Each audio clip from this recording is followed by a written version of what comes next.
সবাইকে নমস্কার। আমরা উৎসাহ উদ্দীপনার সাথে গত কয়দিন ধরে আমরা শারদীয় দুর্গোৎসব সকলে মিলে উদযাপন করেছি এবং দুর্গাপূজা আনন্দের উৎসব এবং মিলনের উৎসব।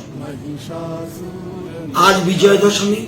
এই বিজয়া দশমী দিনে রাজ্যের সকল স্তরের মানুষকে আমার ব্যক্তিগত তরফ থেকে অনেক অনেক শুভেচ্ছা, প্রণাম এবং ভালোবাসা।